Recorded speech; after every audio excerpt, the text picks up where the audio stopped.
That was really tough, but got some great images that actually got a lot of shares and traction on Facebook. So, you know, if they helped even one person, then it was worth it.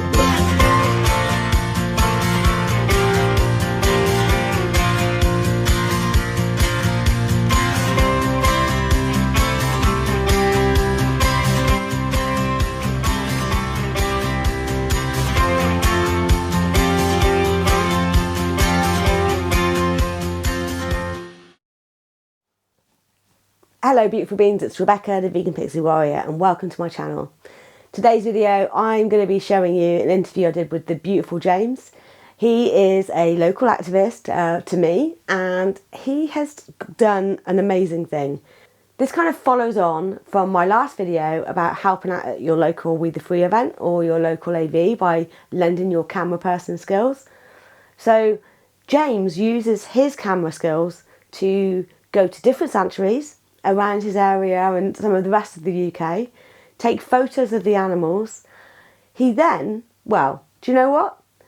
I'll let him explain, but what I'm hoping this will do will inspire you to take your camera skills and do some of the work that James has been doing. Hope you enjoy it. So, hello James, and welcome to my channel. How are you today? I'm good, thank you. Thank you for having me.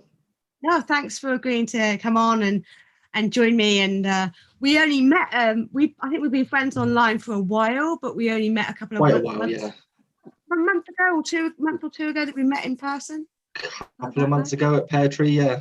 Yeah, a couple of months ago, I think. Just before the piglets were born, I think. Yes. They were born like a week later, maybe, or something like that. Yes. So the question I'm going to ask you is the one I ask everybody, and it's, you know, how did you go vegan? What was the catalyst, and when was that? It will actually be 3 years next month. Thank you. Best decision I ever made, obviously. I don't think any vegan says otherwise. For me, I was scrolling through Facebook just as you do, and at this point I didn't have any. Well, I knew one vegan, and they happened to pop up on my Facebook newsfeed. It was a video of an AV cube. I think it was Paul himself talking to somebody, and you know, like a lot of people, I'd kind of been in denial for a while, and for some reason that day it just hit home. I finished watching that video. I did the normal denials. I did the it doesn't happen in the UK, because obviously Paul was Australian, so I thought it was all Australian. I went on YouTube and found out, yes, it is in the UK. And then I thought, but I'm playing American football all the time. How can I get everything I need? So I went to Netflix and watched What the Health. And then I went to my fridge and threw everything out. And that was in the space of like a morning. That's amazing. Very similar to us. I watched a film, Vegetated, and then my husband came back and said, I'm done. And the next day we had our neighbours come over and take all of the animal products out of our fridge, and we just gave it to them. I didn't want to waste. I don't want even food waste. I didn't want to encourage people to eat animals, but at the same time, I was like, I want it out of the house. I don't want it here anymore. Yeah, and you know, being in that team sports culture, I was one of those people who mocked vegans and everything else that are now get annoyed at people for doing. Same. I've had a couple of posts come up on my Facebook memories recently. One of them was basically saying that men aren't real men if they're vegetarians or vegans, they're pussies. And then there was another one that came up about, it was tagging a friend of mine who is a meat eater now but was vegetarian at the time, and I was eating a bleeding burger, and I said, oh look, you know, I tagged them in this burger that I was eating. Oh yeah. So that's kind of meaty. I was mock the vegans. Mock the vegans.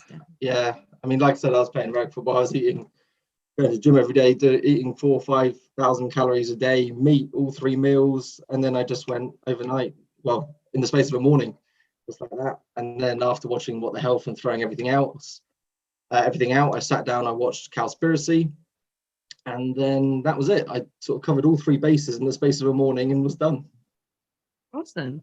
And what would you say to Paul, who put out that video, and the makers of What the Health and Cowspiracy? Would you tell them they were being pushy, aggressive vegans, and that they were forcing you to be vegan? or would you thank them for sharing their footage? Well, before I would have called them pushy vegans and said eat everyone's choice, etc., etc. But yeah, now obviously I thank them. Best thing I've ever done. Health-wise, it's made a huge difference. And then obviously the main reason, the animals and all the opportunities and experience I've had since. And I wouldn't have had those if I hadn't gone vegan. No, definitely. Whereabouts in the world are you based, James? I know this, but let the viewers know. In Somerset, southwest England. In Somerset. You don't have a Somerset accent, so it should be difficult for someone to No, spot that if they were I'm from the UK. From Berkshire. Yeah, okay. Southeast. And how long did it take you, after going vegan, how long did it take you to become active within the animal rights movement? Even when I went vegan, for the first just over a year, I was still personal choice, etc., etc. It wasn't until I went to the last camp out, 2019, that I came back and was just kind of like, I've got to do more. So yeah, just over a year. I think I went vegan in July 2018 and camp out was August 2019. So yeah, just over a year. And what did you see at camp out that made you think you've got to do more? There was a couple of talks. So I can't remember the guy's name, but you may have seen the posts online. It was a couple that had just got married. They were still in their suit and their bridal dress, and they went to an animal rights march, and they had a sign that said, yes, it's our wedding day, and yes, our kids will be vegan, or something along those lines. They did a talk at camp out, or he did at least, and then there was an animal rebellion talk as well. I can't remember if I watched the AV one or not, but definitely those two. And that guy, I really wish I knew his name, was probably the one that got the ball rolling and made me think, yeah, okay, I need to do something. And then after camp out, then what was the first activism that you got involved in? I don't know why, but it still took a few months before I actually did anything. I think I did a lot of research online. It wasn't until then the January, so we're now looking at January 2020. I did a couple of cubes in Taunton, in Somerset, for Anonymous for the Voiceless. So that was the first thing I did. The lovely Paul Yude. Yes, of course. And did you have any blocks stopping you from getting active? What was taking you so long? Because you said that camp out was kind of the catalyst to making you think, right, I need to do something. Yeah. And I watched Mippy Valentine in the May and didn't do anything until the September. So it took me a few months as well to go, right, okay, I'm just going to do it now. And I had my anxiety to get over. So what was the thing stopping, what was the block you had to get over? I think it was something similar. I think it was just nerves. The thought of going up to just complete strangers and trying to persuade them. I think it was just that, to be honest, just a confidence thing. I don't know what suddenly switched. I think I just got to the point where I thought, I'll regret it if I don't do it, so I'm going to do it. And then that was it. How was it your first event? It was good. So obviously, you don't really talk to anyone unless there's nobody else available in your first one. So it was mainly holding the TV. I had my camera as well at that point, so I took some photos while I was there and when I wasn't holding the TV. So that was kind of my dual role on the day. Well, this is a video that I've done, which is, it'll be out before this video comes out. But it's about loaning your cameraman skills to an activist group, whether that's a grassroots or it's your local cube chapter or We the Free or whichever it is. And this leads me nicely onto my next question, which is not on the list I sent you, so I apologize. So you have taken your skills as a cameraman, and you're doing something amazing with that, and you're supporting our beautiful sanctuaries that we have around the UK. So can you tell people what you're doing and what's involved and how you started? So I've been doing photography probably just after I went vegan, actually. So not long. And it started off, I was injured, so I couldn't play American football like I mentioned earlier. So I got a camera. I kind of got hooked on it when the previous autumn when I went on a photography trip with my dad, who is a landscape photographer. We went to Lake District. I annoyed him by just copying him.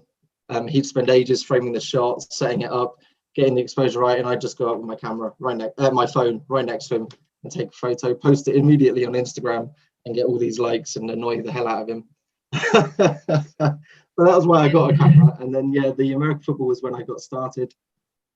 Again, there wasn't really a connection for me for quite a while between these two passions that I had. I had photography and I had veganism, that both quite passionate, both two of the most important things in my life at the time, and still are. But for some reason, I just never made the connection. And then I was just doing a bit of online searching, just browsing on YouTube as you do. And I came across a wonderful photographer called Jerome Mcarthur. I don't know if you've heard of her. No, I don't know that name. I have to look them up. Definitely worth looking at. She's a Canadian photographer, animal rights photographer. She's released a couple of books, runs an organization called We Animals Media, who, this sounds like I'm plugging We Animals Media, but they're great and they do great things.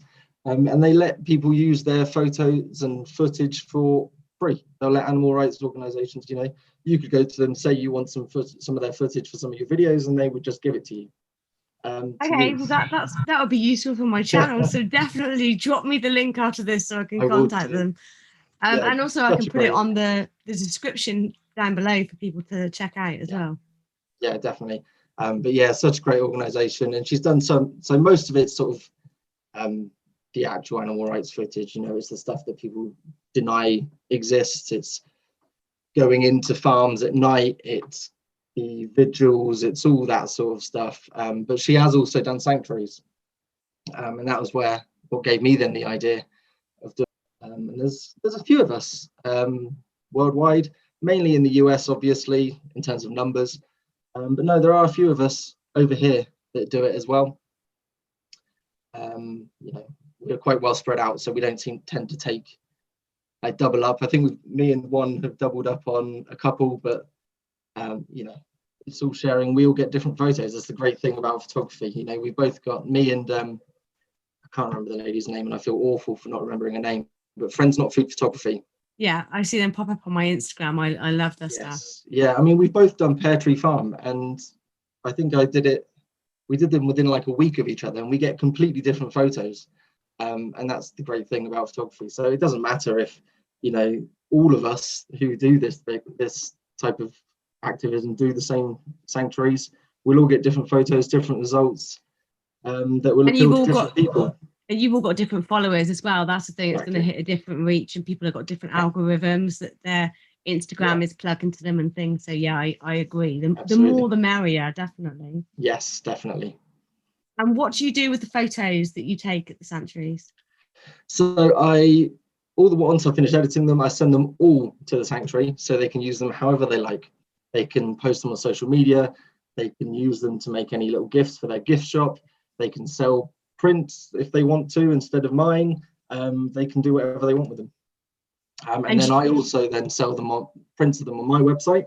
Yeah. And then donate 50% of the profits back to the sanctuary where the photo was taken, and then the other 50% goes back into the photography side of stuff, so I can fund my travel, because some of them are a long way away.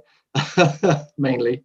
So yeah, that's awesome. And I will put a link to your Instagram and your website down below, and there'll be there's images rolling over of some of your amazing photos that you have taken. You get a great shot. I'm really lucky. Like, I've got a couple of really good photos. I've got a great one of my granddad, and he just opened his birthday present. I think it was like his 98th birthday it was. And it's such a beautiful photo, but it was completely by chance and by accident. Yeah. And I've got another one of my goddaughter looking up. She's got a face full of ice cream. She'll hate this now because she's a teenager. But she's got a face full of ice cream. She's about 2 years old, and it is the most beautiful photo. Yeah. But they were by accident. Like, there's nothing, I'm not as talented. I don't have the eye that you have. It was just by mistake, sort of thing. Yeah, it's all about the moment. It's how the photos make people feel. Yeah. As a photographer, I'll look at a photo and I'll zoom right in and say, this isn't perfect, that isn't perfect. Actually, sometimes I need to take a step back and think, if it's for Instagram, it doesn't need to be technically perfect. It's an adorably cute photo of a piglet or somebody with the piglet, or a sheep or whatever. And yeah, it's the moment, it's the emotions, it's how it's getting the personality of the animals across, and it's how it makes people feel when they look at it, more than the technicals. And sometimes just need to take a step back and remind myself of that. Yeah, I've been trying to take some of the fox cubs that we've got in the garden. I have And I'm seen, just, yes. I can't get them quite right. So I've got a couple on my camera which I haven't looked at yet, but the ones I put on Instagram were actually from my husband's phone. So yeah, he did all right on his phone. I've got like this zoom lens, and I was rubbish. Well, yeah, that's the other thing. I mean, you said those 2 photos you mentioned were by accident, but a lot of it is, I'll go to a sanctuary, I'll take 400 or 500 photos, and send the sanctuary anywhere between 50 and 100. They're not all, the vast majority of them aren't usable, and there's a lot of patience, especially for some of the more shy animals. It's just sitting there, it's waiting for them. And you take loads before you get one and you think, yes, that's the one. Yeah. And it is a lot of work. I think people don't realise this. I got into photography years ago. I still wasn't very good, but in my 20s, I got obsessed, and I really wanted to focus on it. But I get really impatient. So if I don't pick something up and get good at it quickly, I'm like, no, that's it, done. That's probably why I like doing my activism, because I feel like that's my strength, like talking to people. And photos can say 1,000 words. Isn't that what they say? A picture can paint 1,000 words. Yeah. And getting those images of these beautiful animals at these sanctuaries where they're having a happy life and they're living out their life. You've had some beautiful ones that you took of Tina as well, Tina the turkey. God rest her soul, from Dean Farm Trust. Before she died as well. In fact, not even a week before she died. I remember, God, it was the second time I'd been to Dean Farm. And the first time I didn't manage to get any great ones of her. She was too friendly. She was always too close to the camera to get a decent photo, or completely ignoring me and wandering off in the other direction. Yeah. But yeah, I remember that Saturday and the Sunday, I went both days. She was just, all the chickens and turkeys and everything had just been released from the barn because of the bird flu lockdown. And so a lot of them were sort of hanging in around the barn. And so a lot of those ones, she's just in the barn doorway. So the background is nice and dark behind her. The light is just shining perfectly on her front. And she was just to chill in her normal friendly self. And then, that was the Saturday and Sunday. And sadly on the Friday, Dean Farm posted that she passed away, which is really, really sad. Yeah, it is really sad. My heart went out to Mary, because I remember I was talking to her about what she was saying, how they'd lost a few animals during the lockdown. Yeah, they had, hadn't they? And she happened to mention that weekend that when Tina was getting old, she had arthritis, she was on a lot of pain, Metacam. And she just happened to say that when Tina goes, she will be absolutely crushed. And then on the Friday it came out, and my heart just went out to her. And it just shows, yeah, Mary's such a genuine person. I love talking to her. Like, she's just fantastic, and she does such a great job there. And everyone that meets her falls in love with Mary, because she's got so much love to give those animals, and she treats every single one of them as an individual. Pardon? The people and the animals love her. Yeah. Yeah. God, it's amazing to see those animals react to her. The herd of cows they've got. I don't know if you've seen it when she's gone down to them. They're just like big dogs. They see her, they go running up, they're jumping and hopping just like excited dogs, straight over the little bridge they've got over their ditch. And yeah, they're all like it. I remember, I think the donkeys had somehow got out of their pen when I was there, and they were on the track that sort of goes down the middle, down towards the cows. Yes. And they were just on the track, so they got out somehow, and then they saw Mary at the end, and they all got so excited and so loud. Yeah, it was great. And yeah, I think that's how everyone gets when they see Mary. They just get excited as well. Humans do. She makes you feel like you're the only person that she's talking to at that time, and I think that's how she makes the animals feel as well. Yeah, she definitely recognises individuality, and she's a strong, beautiful woman. Love her to bits. Mm-hmm. Yeah, I love Mary. Yeah, she's great. So would you say that you've doing the photography, you found your form of activism that fits you? I think so. I haven't gone back since they've all started up again, but you know, as I will do cubes and diamonds again. And I've done a vigil. My first vigil was a month or so ago, and so I'll do them. I mean, that was tough. Yeah, that was really tough, but got some great images that actually got a lot of shares and reaction on Facebook. So you know, if they helped even one person, then it was worth it. But yeah, visual was tough, but I'll definitely do more of those. But yeah, for me, photography is the main one for me.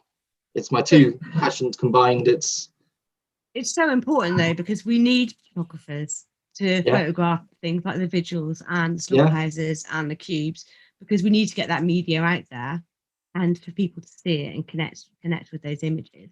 So was that your first vigil that you did? It was, yes. How was that? You said it was hard. The initial reaction, you know, I knew it wasn't going to be easy, but when that first truck rolled up and the smell, the noises, they're climbing on each other and you hear the screaming, and then you go up to it and you see it, and then the smell is even heavier when you're there. I had to take a step back for a couple of minutes because it just got too much immediately. I took a step back, and then I pretty much for the rest of the time used the camera as like a barrier. To be honest, I kind of hid behind the camera a bit because it was tough. It was a lot. Yeah, I think my first one, I just collapsed. I was in an absolute mess, and after that, I still find it hard, but I did find it easier because I feel like vigils are kind of, even if you just go to one as a vegan, just one, it gives me the kick up the bum that I need to get out there by looking these animals in the face. You know, it's lovely to go to Dean Farm and Pear Tree and these other sanctuaries and see the animals walking around and living their lives. But to go and see the harsh realities of the ones that we're fighting for, I think if every single vegan did at least one vigil, they'd all get active in a heartbeat. I really do believe that. Yeah, it's tough. I mean, there was one particular girl, pig. That was tough. She was sort of huddled up against like the side of the lorry, right up against the side, just on her. For some reason, the others had all given her space, and she was just there, sort of head down, but eyes looking up at me, trembling. Absolutely, oh, that one was rough. I got some really, I hate to say the word because of the subject, but really beautiful photos of her, and I got some footage as well that I watched it back and I cried. Like I said, at the time I didn't cry because I was using the camera as it was my barrier. It was between me and them. But I went back and I watched that footage, and yeah, that got to me. That was tough. Yeah, and that their eyes with pigs. I mean, I've done pigs and cows. I did a failed chicken vigil because I didn't get to see any chicken. It was so cold. They had all the barriers down at the side of the truck, so you couldn't see the birds. You know, not that I wanted to see them, but I wanted to get footage to put it on my social media. At Clumpton, by any chance? Pardon? Is that the one at Clumpton chickens? It's one at Newent, by Newent. Yeah, okay. So yeah, up a bit more north of me, so like by Gloucestershire. I went with Gail Broom because it was before I was going back to work after being furloughed. So, yeah. Clumpton's going to be my next one. That's a chicken one. Really not looking forward to that because, as you know, I have chickens. You know, I've got my beautiful rescued girls in my garden, so that's going to be a really tough one. But I just feel like I've got to do it. That on a weekday that you're doing that? I think I'm about doing a weekend actually. Oh, it's a weekend one. Let me know, and I'll try and get someone to come down with me and go. I really want to do a chicken. I mean, I don't want to do a chicken one, but you know what I mean. It's really nice to see it. Yeah. But, yeah.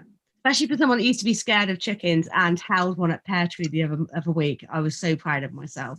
You know, I think I said this to you at Pear Tree. I'd never touched a bird. I was quite scared of birds before I got my girls, but they needed rescuing. And once I was tagged in the post saying they need rescuing or they'll be killed, I just thought, I've got to go get them now. But yeah, until I picked them up and put them in their coop, I'd never held one before. And now I love my girls. Lovely. What does it mean to you to be an animal rights activist? Do you know what? I was looking at this question on the sheet before you sent it to me. Always gets everybody this one. This was I the think I need to thinker. reword it.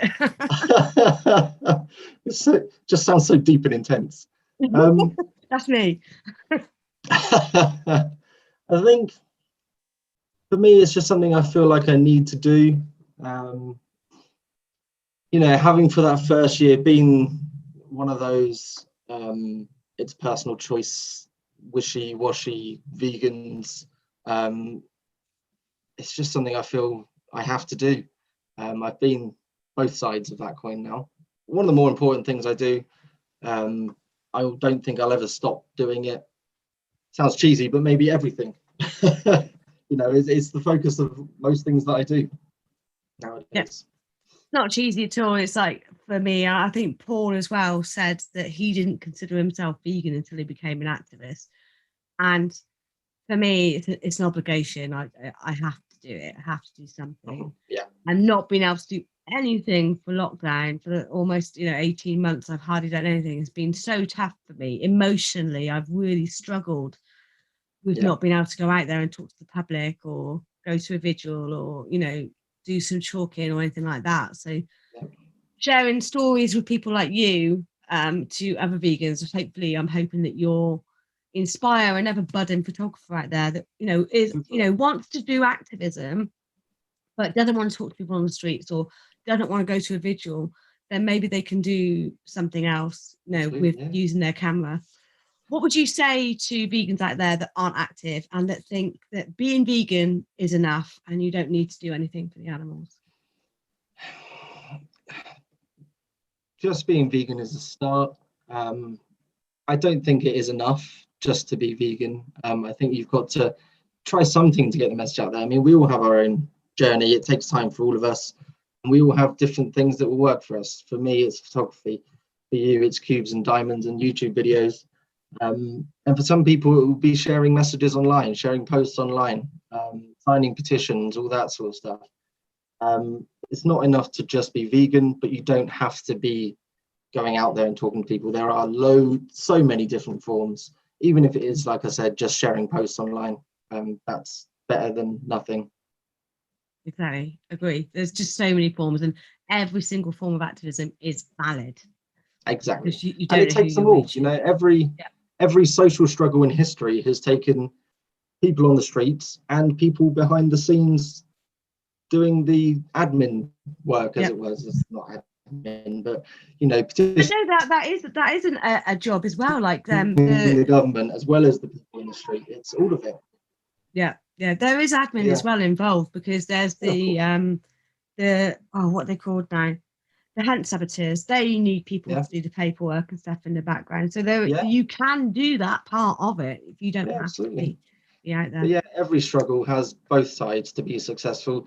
I mean, women's rights, you had the suffragettes and the suffragists. Without, you can argue which one was more effective, but ultimately every struggle has had both sides. All the racism riots and slavery and everything, LGBTQ rights, it's all had the peaceful petitioning the government side, and it's all had people on the streets doing stuff. Like you said, every form is valid. The more people that do it, the more likely it is to, it's an exponential increase. It starts off as a slow curve and then it gets steeper and steeper as more and more people go vegan quickly, and every little bit helps.